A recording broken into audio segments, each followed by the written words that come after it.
خدایا فضل فرما دل بدل دے مولا، یا ہوا حرص والا دل بدل دے مولا، یا میرا غفلت میں ڈوبا دل بدل دے مولا۔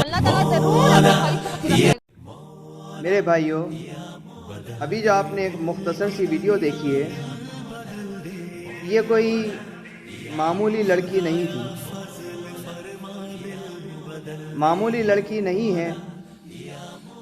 ان کا نام سحر افشاں ہے۔ یہ فلم انڈسٹری میں کام کر چکی ہیں،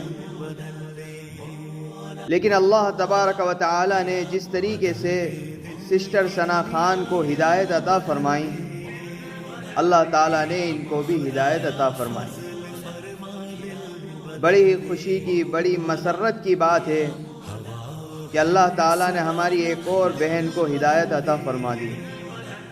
من یہدہ اللہ فلا مضل لہ، اللہ جس کو ہدایت دے دے اسے کوئی گمراہ نہیں کر سکتا، اور اللہ جس کو گمراہ کر دے اس کو کوئی ہدایت نہیں دے سکتا، یقینی بات۔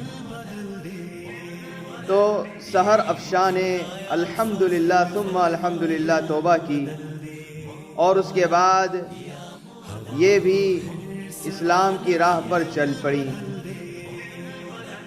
ایسا نہیں ہے میرے دوستو کہ عورتوں میں صرف برائیاں ہی برائیاں ہیں۔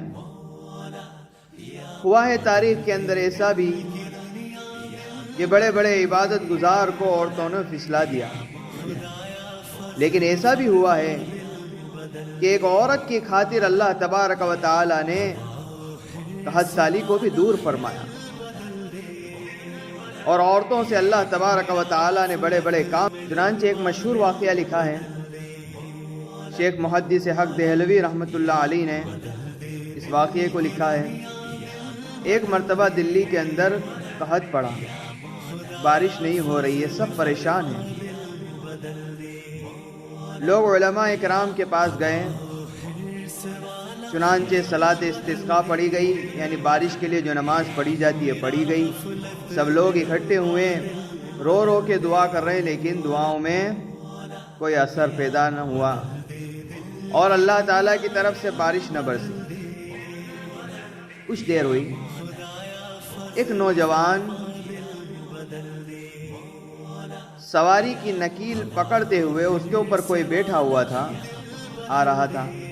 اس نے جب بھیڑ دیکھی تو آ کر کے پوچھا کہ کیا بات ہے، آخر کیوں جمع ہے؟ بتایا کہ بارش نہیں ہو رہی ہے، اس لیے صلاۃ استسقاء پڑھی گئی، اور لوگ یہاں پر اکٹھے ہو کر اللہ تعالیٰ سے قحط سالی کے دور ہونے کے لیے دعائیں کر رہے ہیں، لیکن دعائیں قبول نہیں ہو رہی۔ چنانچہ وہ بھاگا ہوا گیا سواری کے پاس، اور اللہ تعالیٰ سے دعا کی۔ تھوڑی ہی دیر نہ ہوئی کہ بارش برسنے لگی۔ بعد میں تفتیش حال کے بعد پتہ چلا کہ وہ عورت اس کی ماں تھی۔ اللہ تعالیٰ سے اس لڑکے نے اس کی ماں کے قریب جا کر کے دعا کی، اللہ تعالیٰ میری ماں نے پوری زندگی پاکیزہ گزاری ہے، یہ نیک عورت ہے، متقی پرہیزگار، اللہ آج اس کی لاج رکھ لے اور بارش برسا دے۔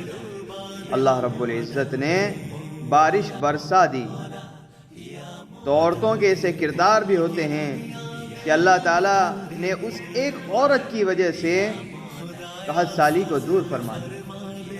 تو ہمارے سامنے یہ دو ایکٹریس، یعنی جو پہلے تھی، ایک تو سسٹر ثنا خان، اللہ تعالیٰ نے ان کو بھی ہدایت دی، اور آج ان سے اللہ تعالیٰ دین کا کام لے رہا۔ اسی طریقے سے سحر افشاں کہ انہوں نے بھی الوداع کہہ دیا فلم انڈسٹری کو، اور پھر جو ہے اللہ کی راہ پر چل پڑی۔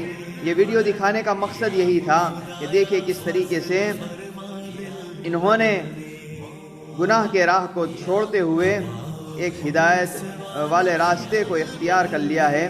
تو اللہ جس کو ہدایت دیتے ہیں اس کو کوئی گمراہ کرنے والا ہے۔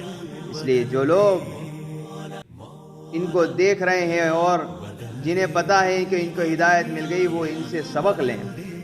اس لیے اللہ تعالیٰ فرماتے ہیں یا ایھا الذین آمنوا توبوا الی اللہ توبۃ نصوحا، توبہ نصوحہ کس کو کہتے ہیں؟ ایمان والو توبہ نصوحہ کرو. کہا کہ توبہ نصوحہ اس کو کہا جاتا ہے کہ اگر آپ سے گناہ ہو گیا ہے تو آپ کو شرمندگی ہونی چاہیے. ایک تو یہ ہے کہ انسان کے اندر سے شرم کا مادہ ہی ختم ہوتا جا رہا ہے. نبی پاک صلی اللہ علیہ وسلم کا فرمان اذا فاتک الحیاء فافعل ما شئت، جب تجھ سے حیا ہی فوت ہو جائے تو تیرا جو جی چاہے وہ کر. جب انسان کے اندر سے حیا فوت ہو جاتی ہے نا تو پھر اسے توبہ کی بھی توفیق نہیں ہوتی. تو سب سے پہلے تو شرمندگی ہو کہ ہم سے اللہ پاک گناہ ہو گئے، ان سے سبق لیں.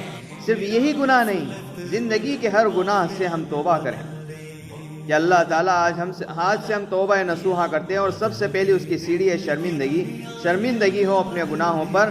اور دوسرا کام یہ ہے کہ جس گناہ میں انسان مبتلا ہے، ملوث ہے، اس گناہ سے مکمل توبہ کرے، آئندہ نہ کرنے کی. اسے کہتے ہیں توبہ نصوحہ. یہ نہیں ہے کہ جیسے فیشن چل پڑا ہے توبہ توبہ توبہ، اس کا نام توبہ نہیں ہے، یہ ایک ڈھونگ ہے. یہ توبہ نصوحہ نہیں ہے.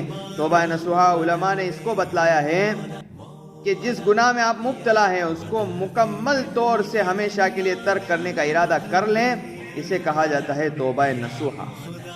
اور علماء نے ایک چیز اور بھی لکھی ہے کہ توبہ نصوحہ کے یہ دو کام تو کریں، اور تیسری چیز ایک اور کر لیں کہ آپ بروں کی صحبت کو چھوڑ دیں. اس سے پہلے بہت سو کے اوپر جو برائیوں کا اثر ہوتا ہے وہ معاشرت کی وجہ سے ہوتا ہے، گندے لوگوں کے ساتھ اور برے لوگوں کے ساتھ رہن سہن کی وجہ سے ہوتا ہے. اب آپ ان کے ساتھ میل جول کرنا چھوڑ دیں، اور اگر ان سے میل جول کرنا ہے تو اس طریقے سے نہ کریں، بلکہ اب اللہ نے آپ کو ہدایت دی ہے تو آپ بھی ان کی ہدایت کے لیے دعائیں کریں اور ان کو ہدایت کی نصیحتیں کریں ان کے ساتھ. لیکن زیادہ نہ بیٹھیں. زیادہ بیٹھیں گے تو ہو سکتا ہے وہی برائیاں دوبارہ آپ کے اندر جنم لیں. اس لیے جن صحبتوں کے اندر ہم پہلے بیٹھتے تھے، جن لوگوں کے ساتھ ہم بیٹھتے تھے، اب ان کے ساتھ برے لوگوں کے ساتھ بیٹھنا کر دیں. صحبت صالح ترا صالح کنند، صحبت طالح ترا طالح کنند. اچھے لوگوں کی صحبت تجھے اچھا بنائے گی اور برے لوگوں کی صحبت تجھے برا بنائے گی. تو توبہ نصوحہ کرنا ہے. صرف یہی نہیں ہے، اللہ تعالیٰ نے ان دونوں کو ہدایت دے دی ہے تو ہم بھی ہدایت کا سامان خود خرید سکتے ہیں، بشرطے کہ انسان توبہ نصوحہ کرنے والا بن جائے. اللہ تعالیٰ ان کو دنیا اور آخرت کی خیر اور بھلائی کے لیے قبول فرما لیں، اور اللہ تعالیٰ ہم سب کو بھی ہدایت سے مالا مال فرمائے.